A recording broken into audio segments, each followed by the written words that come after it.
ನಮಸ್ಕಾರ. Good morning, good afternoon, good evening. ನೀವು ಯಾವಾಗ ಈ ವಿಡಿಯೋ ನೋಡ್ತಾ ಇದ್ದೀರಾ ಅಂತ ಗೊತ್ತಿಲ್ಲ. ಅದಕ್ಕೆ ಎಲ್ಲ ಒಟ್ಟಿಗೆ ಹೇಳ್ಬಿಟ್ಟೆ.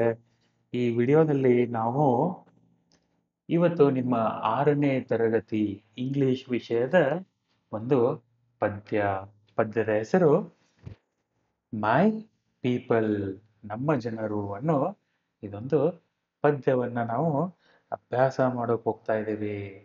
ಪೀಪಲ್ ಅಂದ್ರೆ ಜನರು. ಇವಾಗ ಪದ್ಯ ಶುರು ಮಾಡೋದಕ್ಕಿಂತ ಮುಂಚೆ ಪುಟ್ಟದೊಂದು ಆಕ್ಟಿವಿಟಿ ಇದೆ. ಏನು ಆಕ್ಟಿವಿಟಿ? ಓದಿ ನೋಡೋಣ. 1ನೆಯ activity, write the names of the professions. ಕೆಳಗಡೆ ಒಂದಿಷ್ಟು ವಿವರಣೆ ಕೊಟ್ಟಿದ್ದಾರೆ, ಅವುಗಳನ್ನು ಓದಿ ಅವರ ವೃತ್ತಿಯ ಹೆಸರು. ಪ್ರೊಫೆಷನ್ ಅಂದ್ರೆ ವೃತ್ತಿ, ಹಾಗೂ ಯಾವ ವೃತ್ತಿ ಮಾಡ್ತಾರೆ ಅನ್ನೋದನ್ನ ಬರಿಬೇಕು. ಉದಾಹರಣೆ, a person who mends shoes. Mend ಅಂದ್ರೆ ಸರಿಪಡಿಸು, ರಿಪೇರಿ ಮಾಡು ಅಂತ ಅರ್ಥ. ಮೆಂಡ್ ಅಂದ್ರೆ ಸರಿಪಡಿಸು, ರಿಪೇರಿ ಮಾಡು. ಶೂಸ್ ಅಂದ್ರೆ ಬೂಟ್ಗಳು. ಬೂಟ್ಗಳನ್ನ ರಿಪೇರಿ ಮಾಡೋರಿಗೆ ಏನಂತಾರೆ ಇಂಗ್ಲಿಷ್ನಲ್ಲಿ? ಕಾಬ್ಲರ್. ಡಬಲ್ ಬಿ ಬರುತ್ತೆ. ಓಕೆ, ಕಾಬ್ಲರ್ ಅಂತ ಹೇಳ್ತಾರೆ. A person who stitches clothes. Stitch ಅಂದ್ರೆ ಹೊಲಿಗೆ. ಬಟ್ಟೆ ಹೊಲಿಯೋರ್ನ ಏನಂತಾರೆ? ಟೇಲರ್ ಅಂತಾರೆ ಅಲ್ವಾ? TAILOR, tailor. ಸರಿನಾ? ಮುಂದಿನ ಉದಾಹರಣೆ ಏನಿದೆ? A person who makes ornaments. Ornaments ಅಂದ್ರೆ ಆಭರಣಗಳು. ಆಭರಣಗಳನ್ನ ಮಾಡೋರಿಗೆ ಏನಂತಾರೆ? Gold Smith. ಗೋಲ್ಡ್ ಸ್ಮಿತ್ ಅಂತ ಹೇಳ್ತಾರೆ ಆಭರಣಗಳನ್ನ ಮಾಡೋರಿಗೆ. ಆರ್ನಮೆಂಟ್ಸ್ ಅಂದ್ರೆ ಆಭರಣಗಳು. ಸರಿನಾ? ಮುಂದಿನ ಉದಾಹರಣೆ ಏನಿದೆ? A person who represents people in the court. ಕೋರ್ಟಲ್ಲಿ ಹೋಗಿ ನ್ಯಾಯ ಕೇಳುವವರು, ಜನರನ್ನ ಕೋರ್ಟ್ನಲ್ಲಿ ರಿಪ್ರೆಸೆಂಟ್ ಮಾಡುವವರು ಏನಂತಾರೆ? ಲಾಯರ್. LAWYER, ಲಾಯರ್ ಅಂತ ಕರೀತಾರೆ. ಅ person who works in the field. ತೋಟದಲ್ಲಿ ಕೆಲಸ ಮಾಡೋರಿಗೆ ಏನಂತಾರೆ? ರೈತರು ಅಂತಾರೆ. ರೈತರಿಗೆ ಇಂಗ್ಲಿಷ್ನಲ್ಲಿ ಏನಂತಾರೆ? ಹೇಳಿ ನೋಡೋಣ. ಇಂಗ್ಲಿಷ್ನಲ್ಲಿ ರೈತರಿಗೆ ಫಾರ್ಮರ್ ಅಂತ ಹೇಳ್ತಾರೆ. FARMER, farmer. ರೀಪ್ರೆಸೆಂಟ್ ಅನ್ನೋ ಶಬ್ದ ನಾನು ಮರ್ತು ಬಿಟ್ಟಿದ್ದೆ ಇಲ್ಲಿ ಅರ್ಥ ಕೊಡೋದು. ರೀಪ್ರೆಸೆಂಟ್ ಅಂದ್ರೆ ಪ್ರತಿನಿಧಿಸು.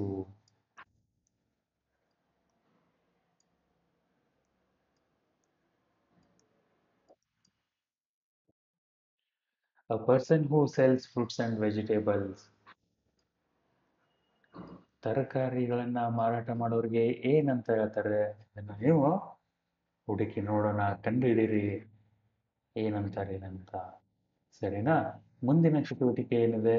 Do you know any other professions. ನಿಮಗೆ ಬೇರೆ ವೃತ್ತಿಗಳು ಗೊತ್ತಿದಾವ ಯಾವುದಾದ್ರು? ರೈಟ್ ದೆಮ್ ಡೌನ್, ಬರೆಯಿರಿ ಅವನ್ನ. And discuss the nature of work. ಅವರು ಮಾಡೋ ಕೆಲಸದ ಬಗ್ಗೆ ನೀವು ಚರ್ಚೆ ಮಾಡಿ. ಏನು ಮಾಡ್ಬೇಕು ಹೇಳಿ? 2ನೇ ಚಟುವಟಿಕೆಯಲ್ಲಿ ನಿಮಗೆ ಗೊತ್ತಿರುವ ಬೇರೆ ವೃತ್ತಿಗಳನ್ನ ಒಂದು ಲಿಸ್ಟ್ ಮಾಡಿ ಬರೆದು ನಿಮ್ಮ ಗೆಳೆಯರ ಜೊತೆ ಅವರು ಯಾವ ಕೆಲಸ ಮಾಡ್ತಾರೆ ಮತ್ತು ಅವರ ಕೆಲಸ ಹೇಗಿರುತ್ತೆ ಆ ಕೆಲಸದ ಬಗ್ಗೆ ಚರ್ಚೆ ಮಾಡಬೇಕು. ಇದು ನಿಮ್ಮ 2ನೇ ಆಕ್ಟಿವಿಟಿ. ಇನ್ನು ಮುಂದೆ ಹೋದ್ರೆ, it is said the rich are getting richer and poor are getting poorer. Do you agree with this? Discuss your views in groups and present them to the class. ಇಲ್ಲಿ ಏನು ಹೇಳ್ತಾ ಇದ್ದಾರೆ? ಒಂದು ಸೆಂಟೆನ್ಸ್ ಕೊಟ್ಟಿದ್ದಾರೆ. The rich ಅಂದ್ರೆ ಶ್ರೀಮಂತರು, R getting richer ಅಂದ್ರೆ ಇನ್ನೂ ಜಾಸ್ತಿ ಶ್ರೀಮಂತರಾಗ್ತಾ ಇದ್ದಾರೆ. ಆ್ಯಂಡ್ ದಿ ಪೂವರ್ ಬಡವರು ಆರ್ ಗೆಟಿಂಗ್ ಪೂವರ್ ಅವರು ಇನ್ನ ಜಾಸ್ತಿ ಬಡವರಾಗ್ತಾ ಇದ್ದಾರೆ. ನೀವು ಇದನ್ನ ಒಪ್ಕೋತೀರಾ? ಒಪ್ಕೋತಿದ್ರೆ ಯಾಕೆ ಒಪ್ಕೋತೀರಾ? ಒಪ್ಕೊಂಡಿಲ್ಲ ಅಂದ್ರೆ ಯಾಕೆ ಒಪ್ಕೊಳ್ಳಲ್ಲ ಅಂತ ನೀವು ನಿಮ್ಮ ಕ್ಲಾಸಲ್ಲಿ ನಿಮ್ಮ ಫ್ರೆಂಡ್ಸ್ ಜೊತೆ ಚರ್ಚೆ ಮಾಡಬೇಕು. Rich are getting richer, poor are getting poorer. ಒಂದು ನನ್ನ ಅನಿಸಿಕೆ ಏನಪ್ಪಾ ಅಂತಂದ್ರೆ ಒಂದು ಮಟ್ಟಕ್ಕೆ ಸತ್ಯ ಆದ್ರೆ ಪೂರ್ಣ ಸತ್ಯ ಅಲ್ಲ. ಯಾಕಂದ್ರೆ ನೀವು ದೊಡ್ಡವರಾದಂಗೆ ಆದಂಗೆ ನೋಡ್ತೀರಾ, ನಾನು ಆಲ್ರೆಡಿ ನೋಡಿದ್ದೇನೆ ಎಷ್ಟೋ ಜನರು ಝೀರೋ ಅಂದ್ರೆ ದುಡ್ಡು ಇಲ್ಲದೆ ಇರೋರು ಒಳ್ಳೆ ಒಳ್ಳೆ ಕೆಲಸ ಮಾಡಿ ಚೆನ್ನಾಗಿ ಶಾಲೆ ಕಲಿತು ದೊಡ್ಡ ಮಹಾನ್ ವ್ಯಕ್ತಿಗಳಾಗಿದ್ದಾರೆ ಮತ್ತು ಕೋಟ್ಯಾಧೀಶರು ಆಗಿದ್ದಾರೆ, ಶ್ರೀಮಂತರು ಆಗಿದ್ದಾರೆ. ಈ ಮಾತು ಪೂರ್ಣ ಸತ್ಯ ಆಗಿದ್ರೆ ಯಾವ ಬಡವರು ಶ್ರೀಮಂತರಾಗಲು ಸಾಧ್ಯ ಇರ್ತಿದ್ದಿಲ್ಲ. ನಿಜ ತಾನೆ? ಈ ಮಾತನ್ನ ನಾವು ಅರ್ಧ ಸತ್ಯ ಅನ್ಬೋದು. ಯಾಕಂದ್ರೆ ಎಷ್ಟೋ ಜನ ಶ್ರೀಮಂತರು ಕೋಟ್ಯಾಧೀಶರು ಎಲ್ಲ ಆಸ್ತಿ ಪಾಸ್ತಿ ಕಳ್ಕೊಂಡು ಇವಾಗ ಝೀರೋ ಆದವರು ಇದ್ದಾರೆ, ಬಡವರಾದವರು ಇದ್ದಾರೆ. ಹೀಗಾಗಿ ಈ ಮಾತು ಫುಲ್ ಸತ್ಯ ಅಲ್ಲ, ಪೂರ್ಣ ಸತ್ಯ ಅಲ್ಲ, ಅರ್ಧ ಸತ್ಯ ಅನ್ನೋದು ನನ್ನ ಅನಿಸಿಕೆ. ನಾನು ಈ ಅನಿಸಿಕೆ ಯಾಕಪ್ಪ ಕೊಟ್ಟಿದ್ದು ಅಂತಂದ್ರೆ ನಿಮಗೆ ಯೋಚನೆ ಮಾಡೋದಕ್ಕೆ ಒಂದಿಷ್ಟು ಕ್ಲೂಸ್ ಕೊಡೋಣ ಅಂತ. ಎರಡು ಉದಾಹರಣೆ ಕೊಟ್ಟೆ ನಾನು. ಏನ್ ಹೇಳಿ? ಒಂದು ಬಡವರು ಕೋಟ್ಯಾಧೀಶರು ಆದವರು ಇದ್ದಾರೆ, ಕೋಟ್ಯಾಧೀಶರು ಬಡವರಾದವರು ಇದ್ದಾರೆ. ಹಾಗಂತ ಎಲ್ಲಾ ಶ್ರೀಮಂತರು ಶ್ರೀಮಂತರಾಗ್ತಾ ಇದ್ದಾರೆ, ಎಲ್ಲಾ ಬಡವರು ಬಡವರಾಗ್ತಾ ಇದ್ದಾರೆ ಅಂತ ಹೇಳೋದಕ್ಕೆ ಬರಲ್ಲ. ಕಷ್ಟಪಟ್ಟು ದುಡಿದವರಿಗೆ ಅದಕ್ಕೆ ತಕ್ಕ ಪ್ರತಿಫಲ ಸಿಕ್ಕೇ ಸಿಗುತ್ತೆ. ಸರಿನಾ? ಮುಂದೆ ನಾವು ಈಗ ಈ ಪೋಯಂನ ಓದೋಣ, ಪದ್ಯವನ್ನ ಓದೋಣ. ಪದ್ಯದಲ್ಲಿ ಒಂದಿಷ್ಟು ಒಳ್ಳೆ ಒಳ್ಳೆ ಹೊಸ ಹೊಸ ಶಬ್ದಗಳಿದಾವೆ. ಅವುಗಳನ್ನ ನೀವು ಕಲಿತಾ ಇದ್ದೀರಿ. ಇವಾಗ ಪದ್ಯ ಓದ್ತಾ ಓದ್ತಾ ಕಲಿತೀರಿ. ಪದ್ಯದ ಹೆಸರು ಮೈ ಪೀಪಲ್. ಮೈ ಪೀಪಲ್ ಅಂದ್ರೆ ನನ್ನ ಜನರು. They carry stones for building sites. Site ಅಂದ್ರೆ ನಿರ್ಮಾಣ ಕ್ಷೇತ್ರ. ಮನೆ ಆಗಲಿ, ಅಂಗಡಿ ಆಗಲಿ, ಯಾವುದೇ ಒಂದು ದೇವಸ್ಥಾನ ಆಗಿರ್ಬೋದು, ಮಸೀದಿ ಆಗಿರ್ಬೋದು, ಚರ್ಚ್ ಆಗಿರ್ಬೋದು, ಯಾವುದೇ ಒಂದು ಕಟ್ಟಡ ಕಟ್ಟುವ ಜಾಗಕ್ಕೆ, ಸ್ಥಳಕ್ಕೆ ನಾವು ನಿರ್ಮಾಣ ಸ್ಥಳ, ನಿರ್ಮಾಣ ಸ್ಥಳ ಅಂದ್ರೆ ಸೈಟ್ ಅಂತ ಕರಿತೀವಿ. They carry stones. ಸ್ಟೋನ್ಸ್ ಅಂದ್ರೆ ಕಲ್ಲುಗಳು.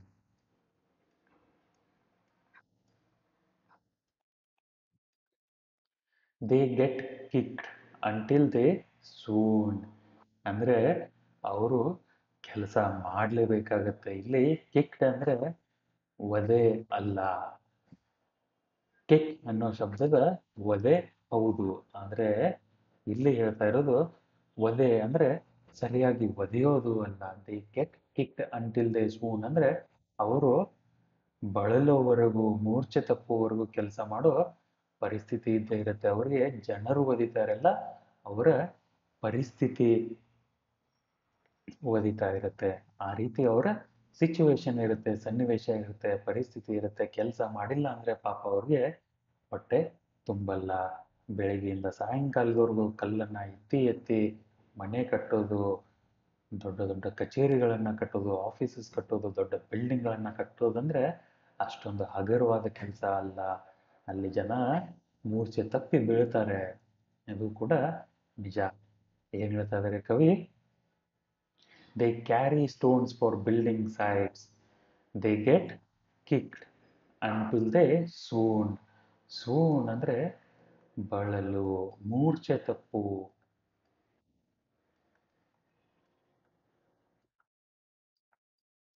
ನೋಡಿ, ಒಂದು ಹೊಸ ಶಬ್ದ. ಸೂನ್ ಅಂದ್ರೆ ಮೂರ್ಛೆ ತಪ್ಪು. They die from hunger my people. They die from hunger ಅಂದ್ರೆ ಹಂಗರ್ ಅಂದ್ರೆ ಹಸಿವು, ಡೈ ಅಂದ್ರೆ ಸಾವನ್ನಪ್ಪು. ದೇ ಡೈ ಫ್ರಮ್ ಹಂಗರ್ ಅಂದ್ರೆ ಹಸಿವಿನಿಂದ ಸಾವನ್ನಪ್ತಾರೆ ಕೆಲವೊಂದು ಸರ್ತಿ. ಇವರು ನನ್ನ ಜನ. ಮೈ ಪೀಪಲ್ ಅಂದ್ರೆ ನನ್ನ ಜನ. ಏನು ಹೇಳ್ತಾರೆ ಮೊದಲ ಸ್ಟಾಂಜಾದಲ್ಲಿ? They carry stones for building sites, they get kicked until they swoon, they die from hunger, my people, they excavate. Excavate ಅಂದರೆ ಅಗೆದು ತೆಗಿ.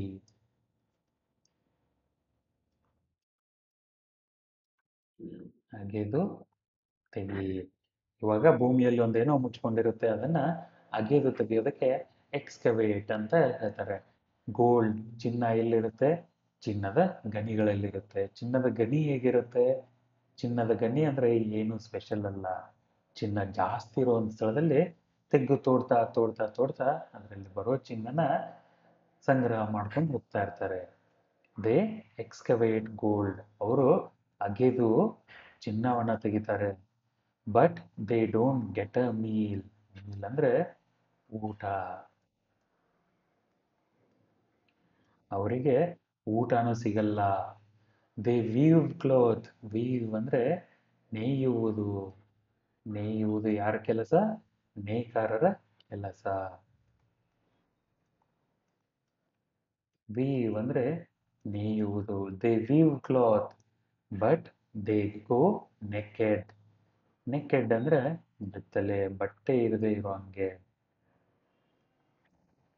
ಬೆತ್ತಲೆ, ಬಟ್ಟೆ ಇಲ್ಲದ ಅಂತ ಅರ್ಥ. ನೆಕೆಡ್ ಅಂದ್ರೆ ಮೈ ಪೀಪಲ್, ನನ್ನ ಜನರು. ಏನ್ ಹೇಳ್ತಾ ಇದ್ದಾರೆ ಕವಿ ಎರಡನೇ ಸ್ಟಾನ್ಸದಲ್ಲಿ? They excavate gold but they don't get a meal, they weave cloth but they go naked, my people ಅಂತ ಹೇಳ್ತಾ ಇದ್ದಾರೆ. ಮುಂದಿನ ಸ್ಟಾನ್ಸದಲ್ಲಿ ಏನ್ ಹೇಳ್ತಾ ಇದ್ದಾರೆ? They plough the field and they sow seeds. They plough ಅಂದ್ರೆ ನೇಗಿಲು.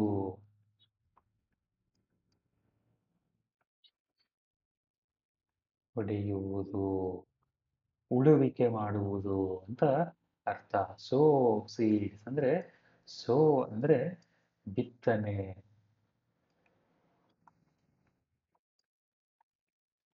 ಬಿತ್ತನೆ ಮಾಡುವುದು ಅಂತ ಅರ್ಥ. ಸೀಡ್ಸ್ ಅಂದ್ರೆ ಬೀಜಗಳು.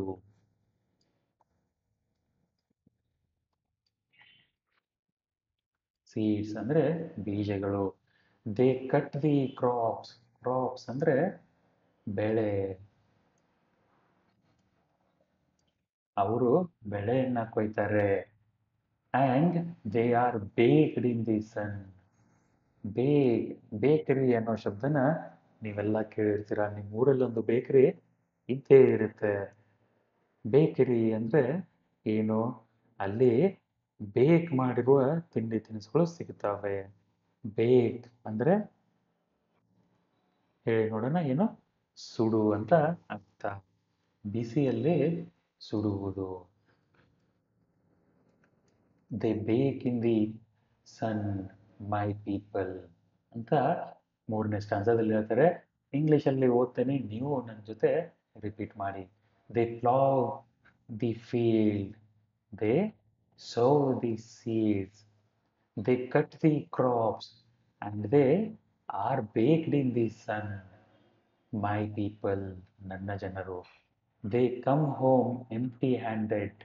ಎಂಪ್ಟಿ ಅಂದ್ರೆ ಖಾಲಿ. ಹ್ಯಾಂಡ್ ಅಂದ್ರೆ ಕೈ. ಎಂಪ್ಟಿ ಹ್ಯಾಂಡೆಡ್ ಎರಡನ್ನ ಸೇರಿಸಿ ಖಾಲಿ ಕೈ. ಖಾಲಿ ಕೈಯಿಂದ ಮನೆಗೆ ಬರ್ತಾರೆ. They come home empty handed. They have a deep deep ಸೈ. ಸೈ ಅಂದ್ರೆ ಉಶ್ಯಪ್ಪ ಅಂತ ಹೇಳ್ತಾರಲ್ಲ, ಅದು ಉಶ್ಯಪ್ಪ ಅಂತ ಸದ್ದು ಮಾಡ್ತಾರೆ ದನದ ಬಂದವರು, ಅದನ್ನ ಸೈ ಅಂತ ಹೇಳ್ತಾರೆ. They live in misery. Misery ಅಂದ್ರೆ ಇದೊಂದು ಹೊಸ ಶಬ್ದನ ಕಲಿತಾ ಇದ್ದೀರಾ. ಮಿಸರಿ ಅಂದ್ರೆ ಏನು? ಮಿಸರಿ ಅಂದ್ರೆ ಅತಿಯಾದ ದುಃಖ. They live in misery. ಅವರ ಮನೆಯಲ್ಲಿ ದುಃಖನೇ ತುಂಬಿಕೊಂಡಿರುತ್ತೆ ಪಾಪ. ಮೈಂಡ್ ಪೀಪಲ್, ನನ್ನ ಜನರು. ನಾಲ್ಕನೇ ಸ್ಟಾನ್ಸ ಏನು ಹೇಳುತ್ತೆ? They come home empty handed, they have they heave a deep deep sigh, they live in misery, my people.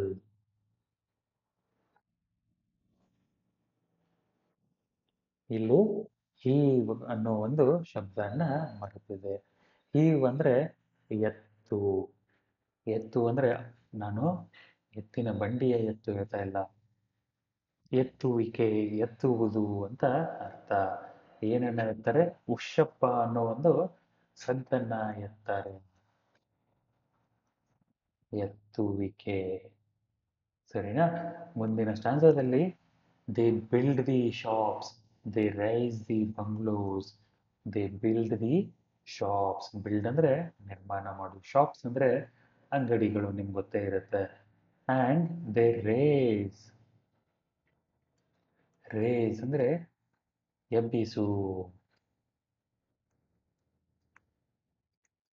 Bungalows, bungalows ಅಂದ್ರೆ ಗೊತ್ತು ನಿಮಗೆ, ಅತಿ ದೊಡ್ಡದಾದ ಮನೆಗಳಿಗೆ ಬಂಗ್ಲೋಸ್ ಅಂತ ಹೇಳ್ತಾರೆ.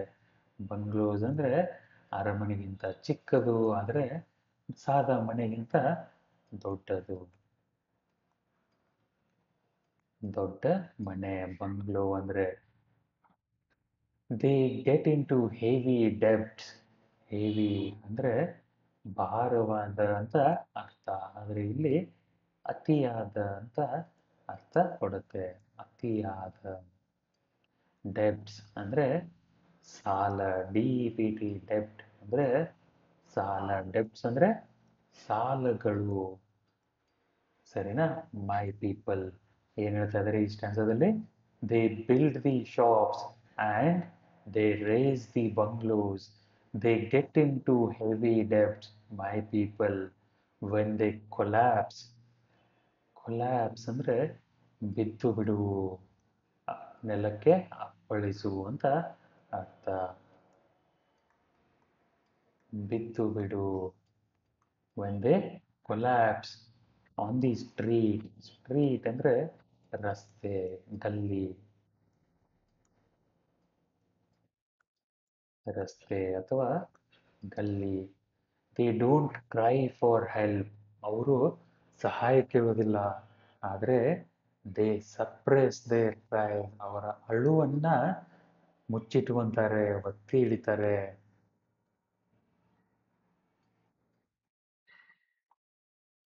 ಒತ್ತಿ ಹಿಡಿ, ಮುಚ್ಚಿಡು. ಮೈ ಪೀಪಲ್. ಏನಾಯ್ತು ಇಲ್ಲಿ? When they collapse on the street, they don't cry for help, they suppress their cries, my people. They pay interest through their nose. Interest ಅಂದರೆ ಬಡ್ಡಿ. ಸಾಲಕ್ಕೆ ಬಡ್ಡಿ. ಸಾಲ ಮಾಡಿದರೆ ಬಡ್ಡಿ ಕಟ್ಟಲೇಬೇಕಾಗತ್ತೆ, ಅದಕ್ಕೆ ಯಾವತ್ತೂ ಸಾಲ ಮಾಡೋಕೆ ಹೋಗ್ಬೇಡಿ. ಪೇ ಅಂದರೆ, ಪೇ ಅಂದರೆ ಕೊಡು, ಮರುಕಳಿಸು, ಹಣವನ್ನ ಕೊಡು ಅಂತ ಅರ್ಥ ಆಗುತ್ತೆ. ಪಾವತಿ ಮಾಡು ಅಂತ ಹೇಳ್ತಾರೆ. ಪೇ ಅಂದರೆ ಪಾವತಿ. Through their nose. Through their nose ಇದನ್ನ ನೀವು ಪೂರ್ಣವಾಗಿ ಓದಬೇಕು. ಇದರ ಅರ್ಥ ಮೂಗಿನಿಂದ ಕೊಡುವುದು ಅಂತ ಅಲ್ಲ. ಇದರ ಅರ್ಥ ಬೆಲೆಗಿಂತ ಜಾಸ್ತಿ ಕೊಡೋದು. ಬೆಲೆಗಿಂತ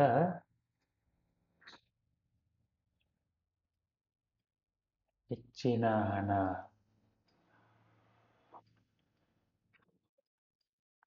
ಕೊಡುವುದು ಅಂತ ಅರ್ಥ. Through their nose. They pay interest through their nose. ಅವರು ಕೊಡೋ ಬಡ್ಡಿ ಮಾರ್ಕೆಟ್ ರೇಟ್ಗಿಂತ ಜಾಸ್ತಿ ಆಗಿರುತ್ತೆ. They become ash. ಆ್ಯಶ್ ಅಂದರೆ ಬೂದಿ. ಅವರು ಬೂದಿಯಾಗಿ ಹೋಗ್ತಾರೆ. They become ash.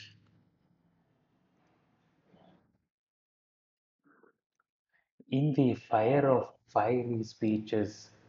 Fiery speeches ಅಂದರೆ ಪ್ರಚೋದನಕಾರಿ ಭಾಷಣಗಳು. ಅವರು ದೊಡ್ಡ ದೊಡ್ಡ ಮನುಷ್ಯರು, ರಾಜಕಾರಣಿಗಳು ಮಾಡೋ ಪ್ರಚೋದನಕಾರಿ ಭಾಷೆಗಳನ್ನ ಕೇಳಿ ಅವರು ಆ ಬೆಂಕಿಯಲ್ಲಿ ಬೂದಿಯಾಗಿ ಹೋಗ್ತಾರೆ.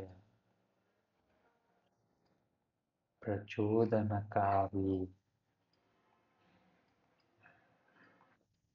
ಭಾಷಣಗಳು. My people, for the god loving men, for the god loving men who eat their fill, they prepare footwear. God loving men ಅಂದರೆ ದೇವರ ಪ್ರೀತಿಯ, ದೇವರಿಗೆ ಇಷ್ಟವಾದ ಜನರು. ಶ್ರೀಮಂತರನ್ನ ಇಲ್ಲಿ ದೇವರಿಗೆ ಇಷ್ಟವಾದ ಜನರು ಅಂತ ಕವಿ ಹೇಳ್ತಾ ಇದ್ದಾರೆ. ದೇವರಿಗೆ ಇಷ್ಟವಾದ ಜನರು. ಹಾಗಂತ ಬಡವರು ದೇವರಿಗೆ ಇಷ್ಟ ಇಲ್ಲ ಅಂತ ಅಲ್ಲ. ಇದೊಂದು ವರ್ಣನೆ ಮಾಡುವ ವಿಧಾನ, ಒಂದು ಮನೋಭಾವ. ಸರಿನಾ? For the god loving men who eat their fill. Who eat their fill ಅಂದರೆ ಹೊಟ್ಟೆ ತುಂಬ ತಿನ್ನುವವರು.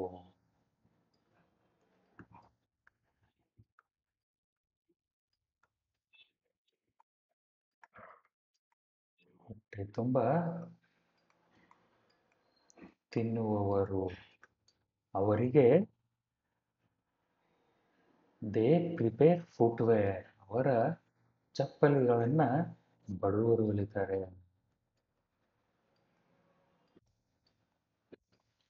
ಮೈ ಪೀಪಲ್ ಏನು ಹೇಳ್ತಾ ಇದ್ದಾರೆ? For the god loving men who eat their fill, they prepare footwear. My people they fall, ಬೀಳು, ಆಟ್ ಅದರ್ಸ್ ಫೀಟ್, ಅವರು ಬೇರೆಯವರ ಕಾಲಿಗೆ ಬೀಳ್ತಾರೆ. ಆ್ಯಂಡ್ ದೇ ಗೆಟ್ ಕಿಕ್ಡ್, ವಧೆಗಳನ್ನು ತಿಂತಾರೆ.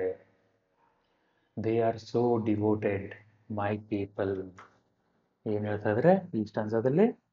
They fall at others feet, ಅವರು ಬೇರೆಯವರ ಕಾಲಿಗೆ ಬೀಳ್ತಾರೆ. ಆ್ಯಂಡ್ ದೇ ಗೆಟ್ ಕಿಕ್ಡ್, ವಧೆಗಳನ್ನು ತಿಂತಾರೆ. ದೇ ಆರ್ ಸೋ ಡಿವೈಟೆಡ್, ಭಕ್ತಿ, ಭಕ್ತರು. ಡಿವೋಟೆಡ್ ಅಂದರೆ ಭಕ್ತಿಯುಳ್ಳ.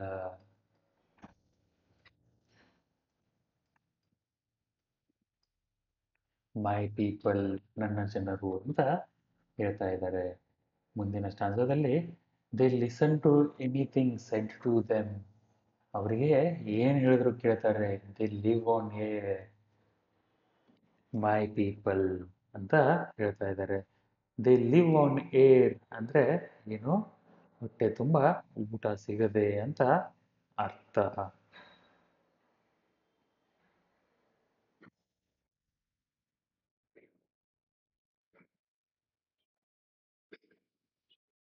ಅರ್ಥ ಆಯ್ತಾ? ಇದನ್ನ ಬರೆದವರು ಡಾಕ್ಟರ್ ಸಿದ್ಧಲಿಂಗಯ್ಯ ಅನ್ನೋ ಒಬ್ಬ ಕನ್ನಡದ ಪ್ರಸಿದ್ಧ ಕವಿ.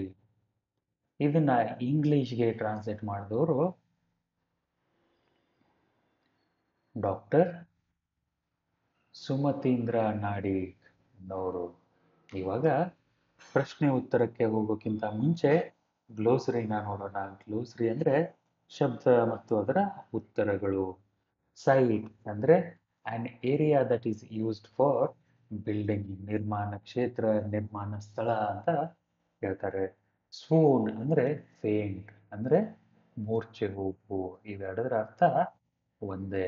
ಎಕ್ಸ್ಕವೇಟ್ ಅಂದರೆ ಡಿಗ್ಅಪ್, ತಗ್ಗು ತೋಡು, ಅಗೆದು ತಗಿ. ವೀವ್ ಅಂದರೆ ಮೇಕ್ ಕ್ಲಾತ್ ಆನ್ ಮಷೀನ್, ಬಟ್ಟೆಗಳನ್ನು ನೇಯುವುದು. ಪ್ಲಾಗ್ ಅಂದರೆ a large tool used by farmers to turn over the soil. Large tool, tool ಅಂದರೆ ಉಪಕರಣ, ಉಪಕರಣ. Used by farmers to turn over ಅಂದರೆ ಹೊಳೆಸಿ ಹಾಕು. ನೇಗಿಲು ಏನು ಮಾಡುತ್ತೆ? ನೀವು ಹಳ್ಳಿಯಿಂದ ಈ ವಿಡಿಯೋ ನೋಡ್ತಾ ಇದ್ರೆ ನಿಮಗೆ ಗೊತ್ತಿರುತ್ತೆ ನೇಗಿಲು ಯಾಕೆ ಹೊಡಿತಾರೆ ಹೊಲದಲ್ಲಿ ಅಂತ. ಭೂಮಿಯನ್ನ ತಿರುಗಿಸಿ ಹಾಕೋದಕ್ಕೆ. ಟರ್ನ್ ಓವರ್ ಅಂದ್ರೆ ತಿರುಗಿಸಿ ಹಾಕು. ದಿ ಸಾಯಿಲ್, ಸಾಯಿಲ್ ಅಂದ್ರೆ ಮಣ್ಣು. ಬಿಫೋರ್ ಪ್ಲಾಂಟಿಂಗ್ ಕ್ರಾಪ್ಸ್, ಸಸಿಗಳನ್ನ ನೆಡುವುದಕ್ಕಿಂತ ಮುಂಚೆ, ಬೀಜಗಳನ್ನ ಬಿತ್ತೋದಕ್ಕಿಂತ ಮುಂಚೆ ಭೂಮಿಯನ್ನ ನೇಗಿಲು ಹೊಡಿತಾರೆ.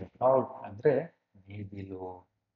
ಸೈನ್ ಅಂದ್ರೆ make a noise when you breathe out. ಉಸಿರಾಟ ಮಾಡಿ ನೀವು ಉಸಿರು ಬಿಡುವಾಗ ಮಾಡೋ ಸದ್ದು ಉಷಪ್ಪ ಅಂತ ಹೇಳ್ತೀರ ತಾನೆ ಟಯರ್ಡ್ ಆದಾಗ ಅದು. ಮಿಸರಿ ಅಂದ್ರೆ ಸ್ಯಾಡ್ನೆಸ್, ಸಫರಿಂಗ್, ನೋವು, ದುಃಖ ಅಂತ ಅರ್ಥ. ಡೆಬ್ಟ್ ಅಂದ್ರೆ an amount of money that you owe someone. ನೀವು ಯಾರಿಗಾದ್ರೂ ದುಡ್ಡು ಕೊಡಬೇಕಾಗಿದ್ರೆ ಆ ದುಡ್ಡಿನ ಮೊತ್ತವನ್ನ ಸಾಲ, ಡೆಬ್ಟ್ ಅಂತ ಹೇಳ್ತಾರೆ. ಕೊಲ್ಯಾಪ್ಸ್ ಅಂದ್ರೆ ಫಾಲ್ ಡೌನ್, ಕೆಳಗೆ ಬೀಳು. ಸಪ್ರೆಸ್ ಅಂದ್ರೆ ಹೋಲ್ಡ್ ಬ್ಯಾಕ್, ರಿಸ್ಟ್ರೇನ್. ಇದರ ಅರ್ಥ ಒತ್ತಿ ಹಿಡಿ, ಮುಚ್ಚಿಡು ಅಂತ ಅರ್ಥ ಆಗುತ್ತೆ. ಆಶ್ ಅಂದ್ರೆ ಬೂದಿ. ಮುಂದಿನ ಶಬ್ದ ಇಂಟ್ರೆಸ್ಟ್. ಇಲ್ಲಿ ನಾವು ಓದ್ತಾ ಇರೋ ಇಂಟ್ರೆಸ್ಟ್ ಆಸಕ್ತಿ ಅಲ್ಲ. ಇಲ್ಲಿ ಓದ್ತಾ ಇರೋ ಇಂಟ್ರೆಸ್ಟ್ ಬಡ್ಡಿ. ಸಾಲಕ್ಕೆ ಬಡ್ಡಿ ಅಂತ ಇರುತ್ತೆ, ಸರಳ ಬಡ್ಡಿ, ಚಕ್ರ ಬಡ್ಡಿ ಅಂತ ನೀವು ಗಣಿತದಲ್ಲಿ ಕಲಿತೀರಾ. ಅದೇ ಬಡ್ಡಿನ ಇಲ್ಲಿ ಮಾತಾಡ್ತಾ ಇರೋದು. ಇಂಗ್ಲಿಷಲ್ಲಿ ಬಡ್ಡಿಗೆ ಇಂಟ್ರೆಸ್ಟ್ ಅಂತ ಹೇಳ್ತಾರೆ. ಪೇ ಥ್ರೂ ನೋಸ್ ಅಂದ್ರೆ pay much more for something than its it is really worth. ಅದರ ಬೆಲೆಗಿಂತ ಜಾಸ್ತಿ ಮೊತ್ತ ಕೊಡೋದನ್ನ ಪೇ ಥ್ರೂ ನೋಸ್ ಅಂತ ಹೇಳ್ತಾರೆ. ವರ್ತ್ ಅಂದ್ರೆ ಮೌಲ್ಯ. ಫೈರಿ ಅಂದ್ರೆ ಆಂಗ್ರಿ, ಪ್ರಚೋದನಕಾರಿಯಾದ, ಸಿಟ್ಟಿನ, ಎಕ್ಸೈಟೆಡ್, ಪ್ರಚೋದಿಸುವಂತಹ ಅಂತ ಅರ್ಥ. ಈಟ್ ಯುವರ್ ಫಿಲ್ ಅಂದ್ರೆ eat as much as you want, ಸಾಕಾಗುವಷ್ಟು ತಿನ್ನೋದು. ಡಿವೋಟ್ ಅಂದ್ರೆ ಭಕ್ತಿ. Use time and energy for a particular purpose. ಒಂದು ಕೆಲಸವನ್ನ ನೀವು ಭಕ್ತಿಯಿಂದ ಮಾಡಿದ್ರೆ ನೀವು ಬೇರೆ ಕೆಲಸ ಮಾಡ್ತಿರಲ್ಲ, ಬರೀ ಅದೊಂದೇ ಕೆಲಸನ ಮಾಡ್ತಾ ಇರ್ತೀರಾ. ಅದನ್ನ ಇಲ್ಲಿ ಡಿವೋಟ್ ಅಂತ ಹೇಳ್ತಾ ಇರೋದು. ಮುಂದೆ ನಾವು ಪ್ರಶ್ನೋತ್ತರಗಳನ್ನ ನೋಡೋಣ. ಲೆಟ್ಸ್ ಅಂಡರ್ಸ್ಟ್ಯಾಂಡ್ ಅನ್ನೋ ಈ ಸೆಕ್ಷನ್ನಲ್ಲಿ answer the following in a word or a phrase or a sentence. ಕೆಳಗೆ ಕೊಟ್ಟ ಪ್ರಶ್ನೆಗಳನ್ನ ಒಂದು ಶಬ್ದ ಅಥವಾ ಒಂದು ವಾಕ್ಯದಲ್ಲಿ ಉತ್ತರ ಕೊಡಿ ಅಂತ ಹೇಳ್ತಾ ಇದ್ದಾರೆ. Who are referred to as they in this poem. ಈ ಪದ್ಯದಲ್ಲಿ ದೇ ಅಂದ್ರೆ ಯಾರು. Poor people are referred to as they in this poem. Poor people.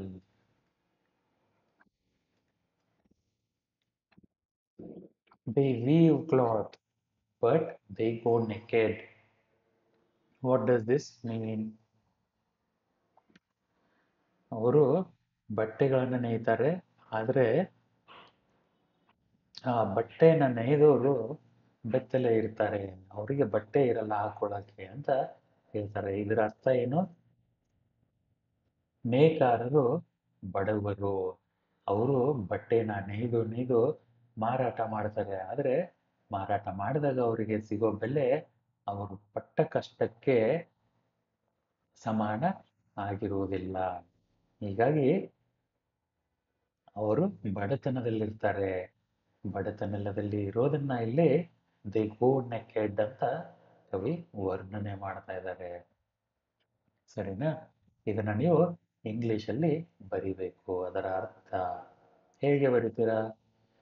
The weavers weave cloth and they struggle to sell their produce. Sometimes they get paid very less for the cloth they weave and hence they remain poor.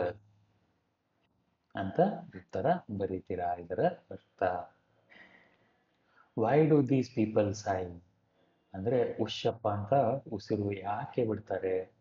ನೀವು ಕನ್ನಡದಲ್ಲಿ ಅದಕ್ಕೆ ಉತ್ತರ ಹೇಳಿ ಹೇಳಿ ಅದನ್ನು ಇಂಗ್ಲೀಷ್ಗೆ translate ಮಾಡಿ. ಹರಕು ಮುರುಕು English ಆದರೂ ಪರವಾಗಿಲ್ಲ, ಇಂಗ್ಲೀಷಲ್ಲಿ ನೀವೇ ಟ್ರಾನ್ಸ್ಲೇಟ್ ಮಾಡೋದಕ್ಕೆ ಪ್ರಯತ್ನ ಮಾಡಿ. ನಾಲ್ಕನೇ ಪ್ರಶ್ನೆ, who does the poet refer to as god loving men and what they do. ಇಲ್ಲಿ ಕವಿ ಗಾಡ್ ಲವಿಂಗ್ ಮೆನ್ ದೇವರ ಪ್ರೀತಿಗೆ ಪಾತ್ರರಾದವರು ಅಂತ ಯಾರನ್ನ ಕರೀತಾ ಇದ್ದಾರೆ, ಆಮೇಲೆ ಅವರು ಏನು ಮಾಡ್ತಾರೆ. The poet refer to as god loving men to the rich and they raise buildings, they eat their fill, and they get their shoes done by the poor person ಅಂತ ಉತ್ತರ ಬರೀತೀರಾ. ಐದನೇ ಪ್ರಶ್ನೆ, is the poet sympathetic to them, how do you know. ಇವಾಗ ಕವಿ ಈ ಎಲ್ಲ ಜನರಿಗೆ, ದೇ ಅಂದರೆ ಯಾರಲ್ಲಿ, ಬಡವರು, ಅವರ ಮೇಲೆ ಕವಿಗೆ ಸಹಾನುಭೂತಿ ಇದೆಯಾ, ಹೌ ಡು ಯು ನೋ, ನಿಮಗೆ ಹೇಗೆ ಗೊತ್ತಾಗುತ್ತೆ ಅಂತ ಕೇಳ್ತಾ ಇದ್ದಾರೆ. ಇದರ ಉತ್ತರವನ್ನು ನೀವು ಹುಡುಕಿ ಉತ್ತರ ಬರೀರಿ. ಮುಂದಿನ ಪ್ರಶ್ನೆ, discuss in small groups and answer the following. ಸಣ್ಣ ಗುಂಪುಗಳಲ್ಲಿ ಕೆಳಗಿನ ಪ್ರಶ್ನೆಗಳನ್ನು ಚರ್ಚೆ ಮಾಡಿ ಅವುಗಳಿಗೆ ಉತ್ತರ ಬರೆಯಿರಿ. ಇವು ಚರ್ಚೆ ಮಾಡಿ ಉತ್ತರ ಬರೆಯುವ ಉತ್ತರಗಳು ಏನಿರ್ತಾವಲ್ಲ, usually normally these are the questions where you need to answer in 4 to 6 sentences. ಈ ಥರದ ಚರ್ಚೆ ಮಾಡಿ ಉತ್ತರ ಬರಿ ಎನ್ನುವ ಪ್ರಶ್ನೆಗಳಿಗೆ 4ರಿಂದ 6 ವಾಕ್ಯಗಳಲ್ಲಿ ಉತ್ತರ ಬರೀಬೇಕಾಗತ್ತೆ. Who is the speaker in this poem, who is he talking about. ಈ ಪದ್ಯದಲ್ಲಿ ಮಾತನಾಡುತ್ತಿರುವವರು ಯಾರು ಮತ್ತು ಅವರು ಯಾರ ಬಗ್ಗೆ ಮಾತಾಡ್ತಾ ಇದ್ದಾರೆ ಅಂತ ಕೇಳ್ತಾ ಇದ್ದಾರೆ. ಇದನ್ನ ನೀವು ಒಂದೊಂದು ಸನ್ನಿವೇಶಕ್ಕೂ ಚರ್ಚೆ ಮಾಡ್ತೀರಾ. ಒಂದೊಂದು ನೀವು ಸ್ಟಾನ್ಸ ಓದ್ಕೊಂಡು ಹೋದ್ರೂ ಏನನ್ಸುತ್ತೆ ಹೇಳಿ, ಇಲ್ಲಿ ಮಾತಾಡ್ತಾ ಇರೋದು ಕವಿ. ಕವಿ ಅವರ ಅಭಿಪ್ರಾಯಗಳನ್ನ ಒಂದು ಕಾವ್ಯದ ರೂಪದಲ್ಲಿ ವ್ಯಕ್ತಪಡಿಸ್ತಾ ಇದ್ದಾರೆ. ಯಾರ ಬಗ್ಗೆ, ಬಡವರ ಬಗ್ಗೆ. ಹೂ is the speaker in this poem ಅನ್ನೋ ಈ ಪ್ರಶ್ನೆಗೆ the poet is the speaker in this poem. Who is he talking about, the poet is talking about the poor and my people, ನನ್ನ ಜನರು ಅಂತ ಹೇಳ್ತೀರಾ. What as mentioned in the poem are different activities done by them.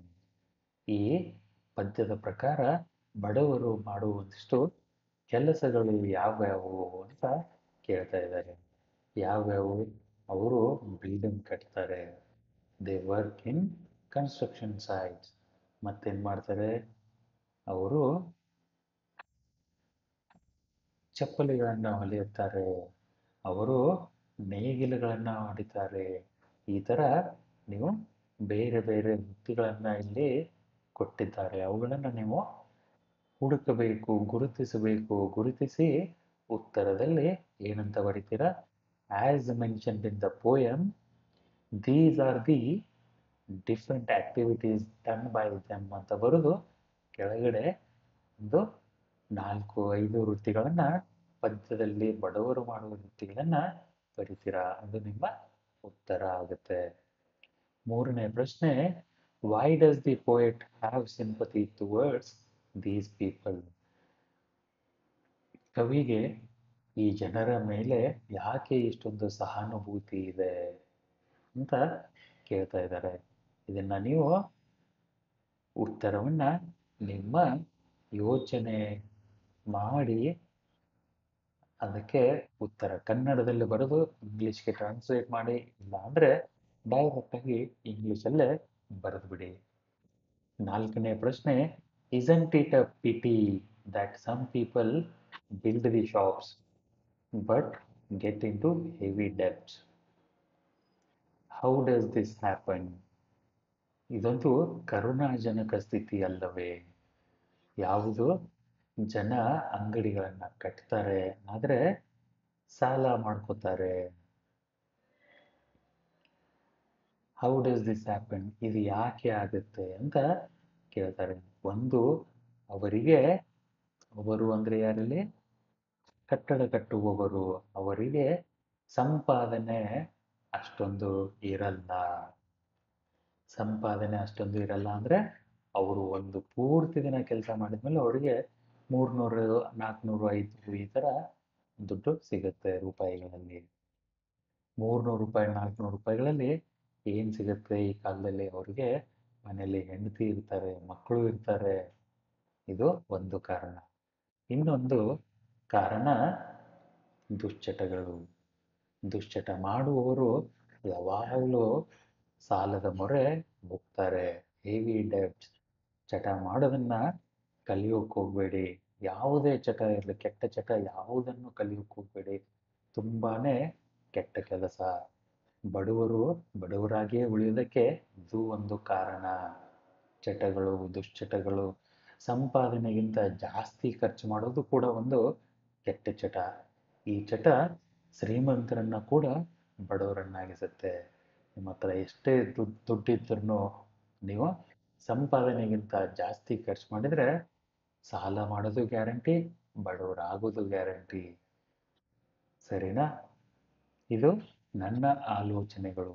ಇವುಗಳನ್ನ ಉತ್ತರದಲ್ಲಿ ಹೇಗೆ ಬರಿಬೇಕು ಪದ್ಯಕ್ಕೆ ತಕ್ಕಂತೆ ಅನ್ನೋದನ್ನ ನೀವು ಕಂಡುಹಿಡಿಬೇಕು.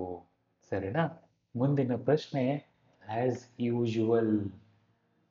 ಪ್ರತಿ ಸಲ ಮಾಡೋ ಹಾಗೆ, ಪ್ರತಿ ಅಧ್ಯಾಯದಲ್ಲೂ ಮಾಡೋ ಹಾಗೆ ಈ ಪ್ರಶ್ನೆಯನ್ನ ನೀವೇ ಓದಿ, ನೀವೇ ಅರ್ಥ ಮಾಡಿಕೊಂಡು ಹೋಮ್ವರ್ಕ್ ಆಗಿ ಮಾಡಬೇಕು. ಸರಿನಾ? ಮುಂದಿನ ಪ್ರಶ್ನೆ ನೋಡೋಣ. Let's speak, have a debate on the following topic. Poverty is the cause of all crimes in the society. ಸಮಾಜದಲ್ಲಿ ನಡೆಯುವ ಎಲ್ಲ ಕ್ರೈಮ್ಸ್ ಅಂದ್ರೆ ಅಪರಾಧಗಳು, ಇವುಗಳಿಗೆ ಕಾರಣ ಬಡತನ ಅಂತ ಇಲ್ಲಿ ಹೇಳ್ತಾ ಇದ್ದಾರೆ. ಇದು ಸರಿನಾ? ಪೋವರ್ಟಿ ಅಂದ್ರೆ ಬಡತನ.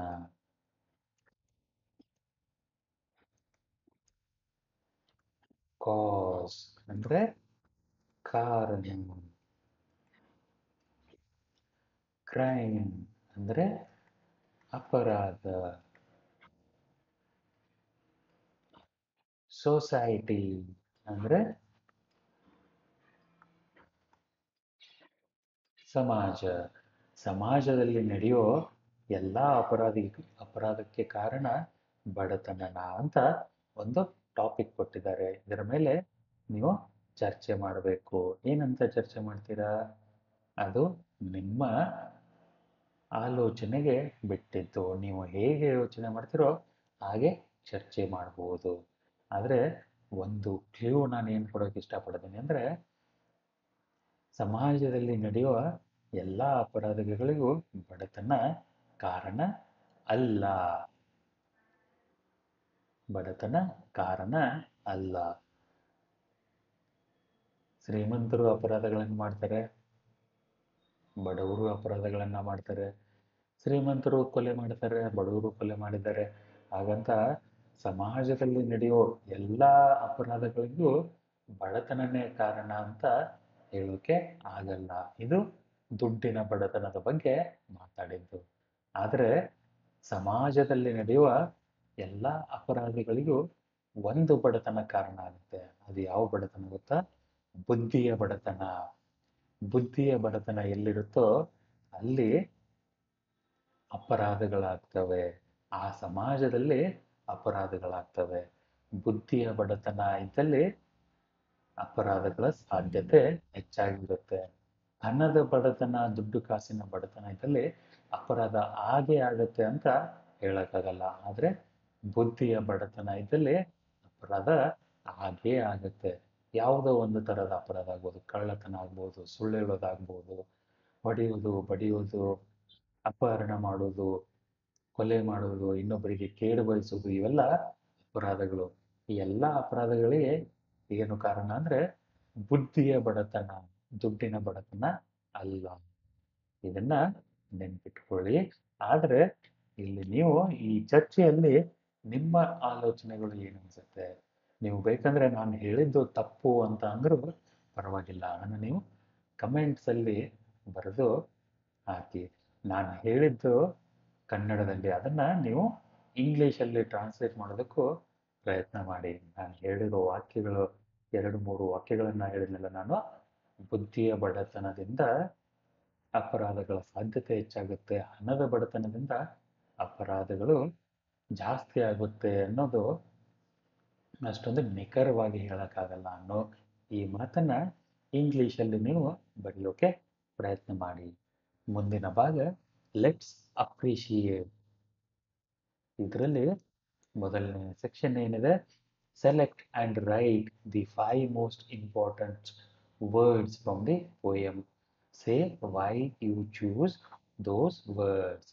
ಈ ಪದ್ಯದಲ್ಲಿರುವ ಅತಿ ಮಹತ್ವವಾದ 5 ಶಬ್ದಗಳನ್ನು ನೀವು ಬರಿಬೇಕು ಇಂಗ್ಲಿಷಲ್ಲಿ. ಆಮೇಲೆ ಇಂಗ್ಲಿಷಲ್ಲಿ ನೀವು ಆ ಶಬ್ದಗಳನ್ನು ನೀವು ಯಾಕೆ ಅತಿ ಮಹತ್ವದ ಶಬ್ದಗಳು ಅಂತ ಚೂಸ್ ಮಾಡಿದ್ರಿ ಅದಕ್ಕೆ ಕಾರಣಗಳನ್ನ ಬರಿಬೇಕು. ಮುಂದಿನ ಪ್ರಶ್ನೆ,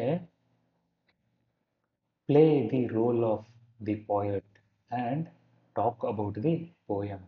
ನೀವು ಇಲ್ಲಿ ಈ ಕವಿಯ ಪಾತ್ರವನ್ನ ಧರಿಸಿ ಕವಿಯ ಬಾಯಿಂದ ಅಂದ್ರೆ ಕವಿಯ ಭಾಷೆಯಲ್ಲಿ, ಕವಿಯ ಪ್ರಕಾರ ನೀವು ಈ ಪದ್ಯವನ್ನ ವಿವರಣೆ ಮಾಡಬೇಕು ಇಂಗ್ಲಿಷಲ್ಲಿ. ಇಂಗ್ಲಿಷಲ್ಲಿ ಅನ್ನೋದನ್ನ ಮರೆಯೋಕೆ ಹೋಗ್ಬಿಡಿ. ಇಂಗ್ಲಿಷ್ ಕ್ಲಾಸದು ಇಂಗ್ಲಿಷ್ ಕಲಿತಾ ಇದ್ದೀರಾ, ಎಷ್ಟು ಇಂಗ್ಲಿಷ್ ಮಾತಾಡ್ತಿರೋ ಅಷ್ಟು ಈಸಿಯಾಗಿ ಇಂಗ್ಲಿಷ್ ಕಲಿತೀರಾ, ಸರಿನಾ? ಮುಂದಿನ ಪ್ರಶ್ನೆ, interview the poet. One of you can take the role of the poet and other the interviewer. Interview ಅಂದ್ರೆ ಸಂದರ್ಶನ ಮಾಡಿ. ಯಾರ ಜೊತೆ? ಕವಿಯ ಜೊತೆ. ನೀವು ಇಬ್ರು ಗೆಳೆಯರು, ಒಬ್ರು ಕವಿಯಾಗಿ ಒಬ್ರು ಸಂದರ್ಶಕರಾಗಿ. ಇಂಟರ್ವ್ಯೂ ಅಂದ್ರೆ ಸಂದರ್ಶನ. ಒಬ್ರು ಕವಿಯಾಗಿ ಒಬ್ರು ಸಂದರ್ಶಕರಾಗಿ ಒಂದು ಸಂದರ್ಶನ ಮಾಡಿ, ಇಂಟರ್ವ್ಯೂ ಮಾಡಿ. ಸಾಧ್ಯ ಆದರೆ ಇಂಗ್ಲಿಷಲ್ಲಿ ಮಾಡೋದಕ್ಕೆ ಪ್ರಯತ್ನ ಮಾಡಿ.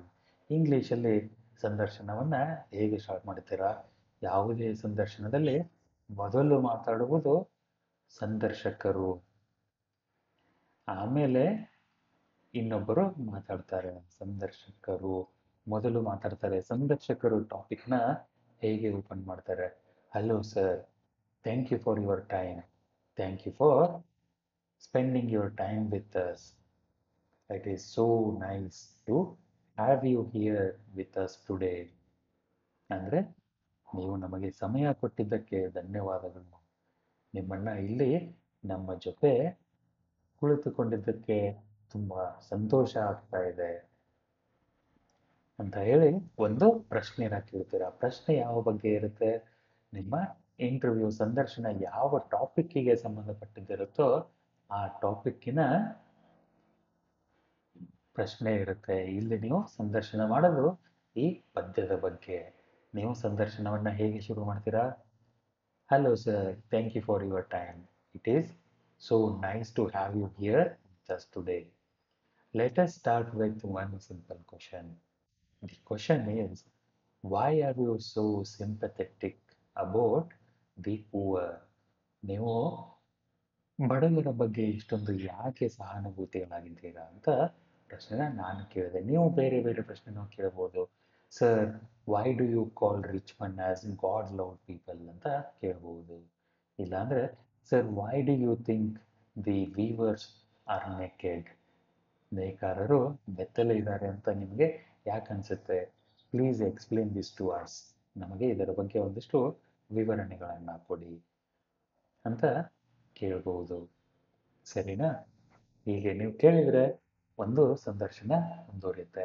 ಅವಾಗ ಪೋಯೆಟ್ ಅವರು ಉತ್ತರ ಕೊಡ್ತಾರೆ. ಅವರು ಉತ್ತರ ಕೊಟ್ಟ ನಂತರ ನೀವು ಆ ಉತ್ತರಕ್ಕೆ ಸಂಬಂಧಪಟ್ಟ ಒಂದು ಪ್ರಶ್ನೆನ ಕೇಳ್ಬೋದು, ಅಥವಾ ಹೊಸ ಪ್ರಶ್ನೆ ಮತ್ತೆ ಟಾಪಿಕ್ಗೆ ಸಂಬಂಧಪಟ್ಟದನ್ನ ಕೇಳಬಹುದು. ಹೀಗೆ ಸಂದರ್ಶನ ಮುಂದುವರಿಯುತ್ತೆ. Let's read the poem in original Kannada written by doctor ಸಿದ್ಧಲಿಂಗಯ್ಯನವರು ಬರೆದ ಈ ಕವನ ಕನ್ನಡದಲ್ಲಿದೆ. ನನ್ನ ಜನಗಳು ಅಂತ. ನಿಮಗೆ ಕನ್ನಡ ಓದೋಕೆ ಬರುತ್ತೆ, ನೀವು ಓದಿ ಇದನ್ನ ಒಂದು ದಾಖಲೆ ಹಿಡಿದು ಓದಿ. ಅಂದ್ರೆ ಒಂದು ಹಾಡಿನ ತರ ಹಾಡಿ ನೋಡಿ. ಹಸಿರಿನಿಂದ ಸತ್ತರೋ ಸೈಜುಗಲ್ಲು ಹೊತ್ತರೋ ಒದಿಸಿಕೊಂಡು ಒರಗಿದರೋ ನನ್ನ ಜನಗಳು, ಕಾಲು ಕೈ ಹಿಡಿಯೋರು ಕೈ ಮಡಿಸಿ ಕೊಳ್ಳೋರು ಭಕ್ತರಪ್ಪ ಭಕ್ತರು ನನ್ನ ಜನಗಳು ಅಂತ ನೀವು ಒಂದು ದಾಟಿ ಹಿಡಿದು ಈ ಒಂದು ಕವಿತೆಯನ್ನ ಓದೋಕೆ, ಪದ್ಯವನ್ನ ಓದೋಕೆ ಪ್ರಯತ್ನ ಮಾಡಿ. ಬರುತ್ತೆ, ದಾಟಿ ತುಂಬಾ ಸರಳವಾಗಿದೆ. ಸರಿನಾ? ಇಲ್ಲಿ ವಿಡಿಯೋನ ಪಾಸ್ ಮಾಡಿ ಈ 3 ಪ್ಯಾರಾಗ್ರಾಫ್ಗಳನ್ನ ಓದಿ. ಮುಂದೆ ನಾನು ಮುಂದಿನ 2 ಪ್ಯಾರಾಗ್ರಾಫ್ಗಳನ್ನ ತೋರಿಸ್ತಾ ಇದ್ದೇನೆ. ಇಲ್ಲಿ ಮತ್ತೆ ನೀವು ವಿಡಿಯೋನ ಪಾಸ್ ಮಾಡಿ ಇವುಗಳನ್ನು ಓದಿ. ಸರಿನಾ? ಅಬೌಟ್ ದಿ ಪೋಯೆಟ್, ಕವಿಯ ಬಗ್ಗೆ.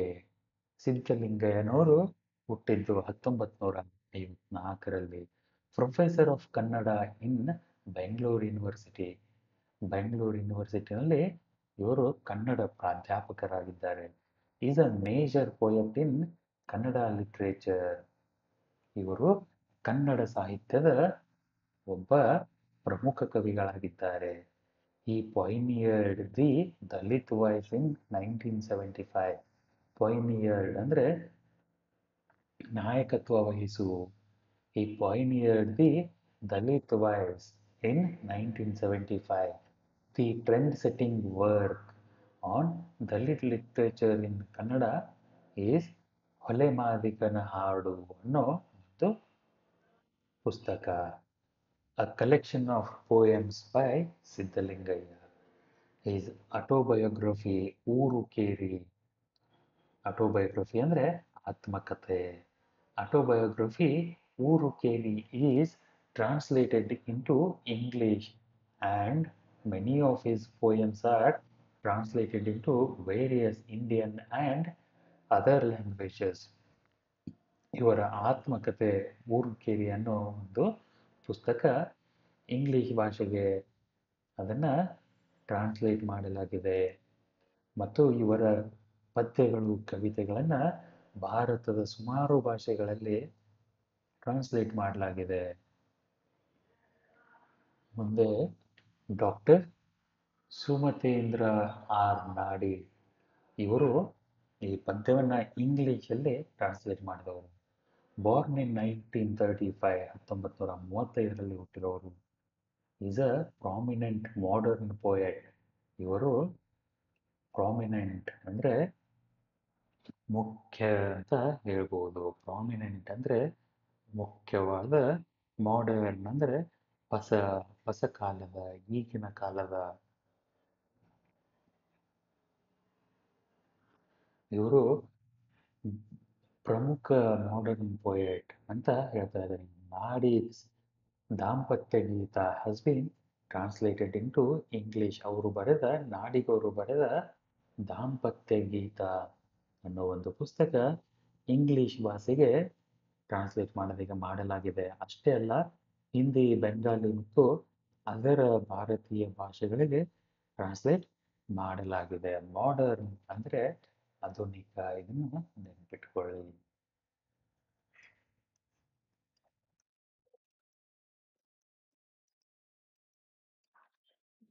ಸರಿನಾ? ಇಲ್ಲಿಗೆ ನಿಮ್ಮ ಈ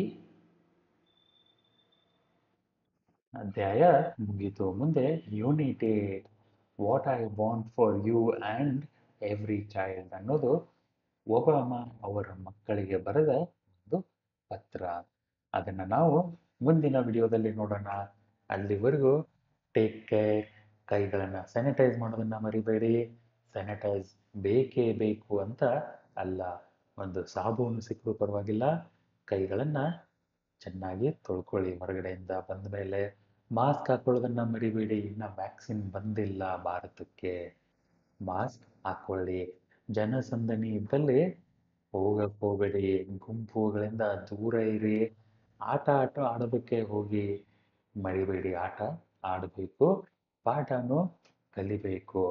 ಅಭ್ಯಾಸ ಮಾಡೋದನ್ನು ಪ್ರಾಕ್ಟೀಸ್ ಮಾಡೋದನ್ನು ಕೂಡ ಮರೆಯೋಕ್ಕೆ ಹೋಗಬೇಡಿ. ಮುಂದಿನ ವಿಡಿಯೋದಲ್ಲಿ ಯೂನಿಟ್ ನಂಬರ್ 8 ಓದೋಣ. ಅಲ್ಲಿವರೆಗೂ ಟೇಕ್ ಕೇರ್. ಬಾಯ್ ಬಾಯ್.